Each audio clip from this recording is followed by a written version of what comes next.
Hi guys, welcome to another audio video, and I'll be reading Nehemiah 5 of the King James Version Bible, and it reads, "And there was a great cry of the people and of their wives against their brethren the Jews, for there were that said, We, our sons and our daughters are many, therefore we take up corn for them, that we may eat and live.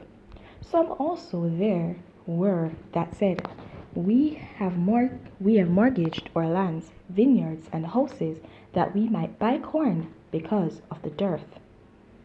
There were also that said, We have borrowed money for the king's tribute, and that upon our lands and vineyards. Yet now our flesh is as the flesh of our brethren, our children as their children, and lo, we bring into bondage our sons and our daughters to be servants, and some of our daughters are brought unto bondage already, neither is it in our power to redeem them, for other men have our lands and vineyards. And I was very angry when I heard their cry and these words.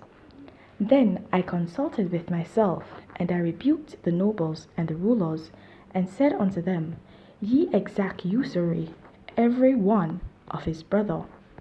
And I set a great assembly against them, and I said unto them, We after our ability have redeemed our brethren the Jews, which were sold unto the heathen, and will ye even sell your brethren? Or shall they be said unto us, Then held they their peace, and found nothing to answer? Also I said, It is not good that ye do. Ought we not to walk in the fear of our God, because of the reproach of the heathen or enemies?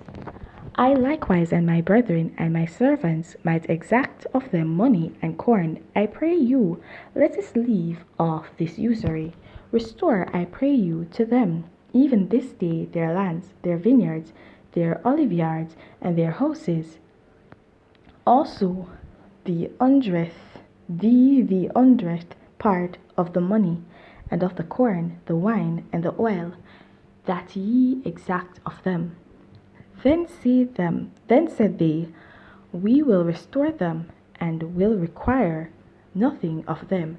So will we do as thou sayest. Then I called the priests, and took an oath of them, that they should do according to this promise. Also I shook my lap, and said, So God shake out every man from his house, and from his labor, that performeth not this promise. Even thus be he shaken out and emptied. And all the congregation said, Amen. Amen, and praised the Lord. And the people did according to this promise. Moreover, from the time that I was appointed to be their governor in the land of Judah, from the 20th year even unto the 32nd year of Artaxerxes the king, that is 12 years, I and my brethren have not eaten the bread of the governor. But the former governors that had been before me were chargeable unto the people, and had taken of them bread and wine, beside 40 shekels of silver.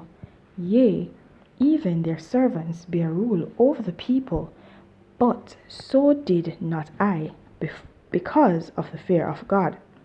Yea, also I continued in the work of this wall, neither bought we any land, and all my servants were gathered thither unto the work.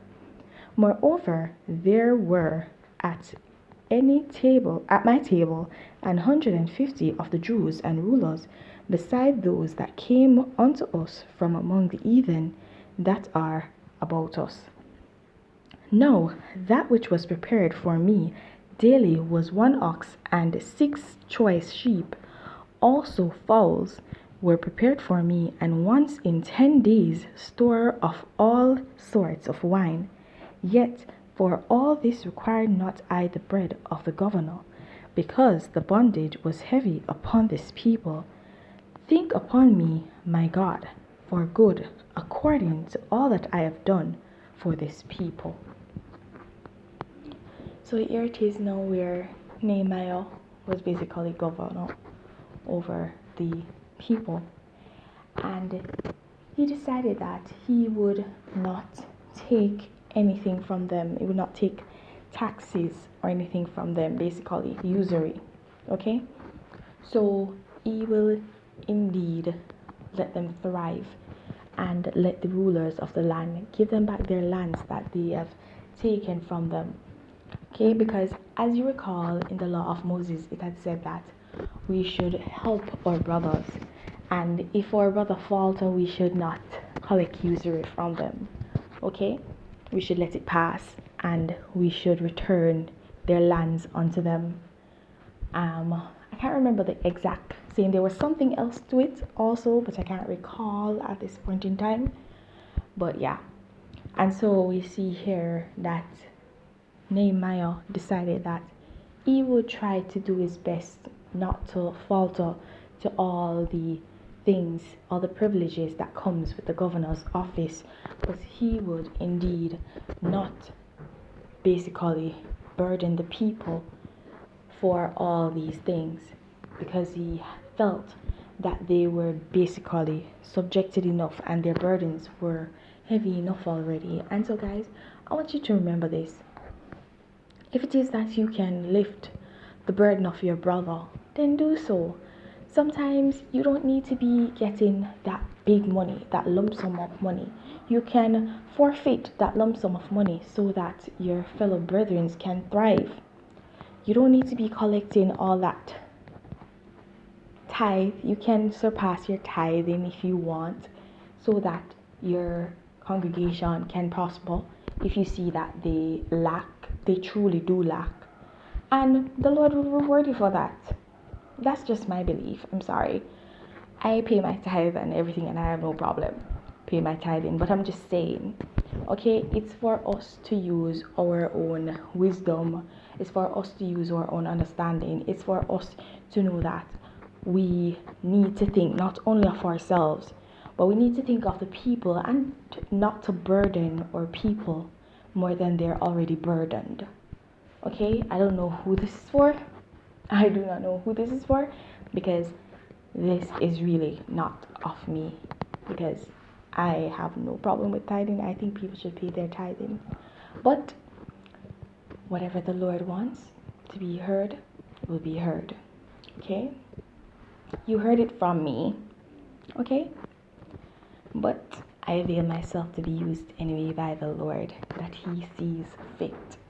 And anybody that has any issue with that, well, they're free to take it up with God.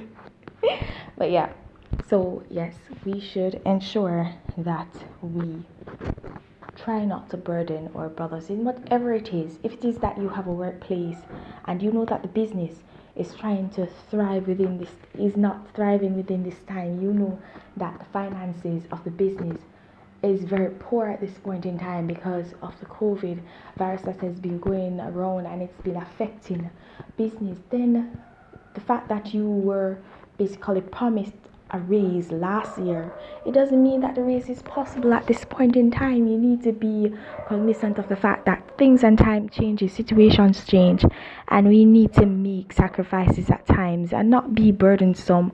And not because they cannot give you the raise, it doesn't mean that you ought to leave your job.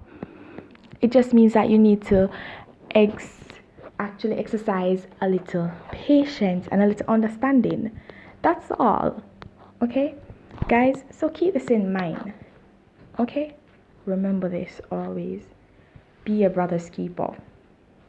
Okay, be a brother's keeper. And your brother is not just your literal brother or your neighbor or your Christian brother or sister. It's everybody that you come in contact with and you have any sort of relationship with, be it an acquaintance or someone well known to you. Alright guys, so remember to continue to walk in your salvation, and if you've not yet gained it, seek it. There's no better time to begin than the present. Have yourselves a blessed day. Bye.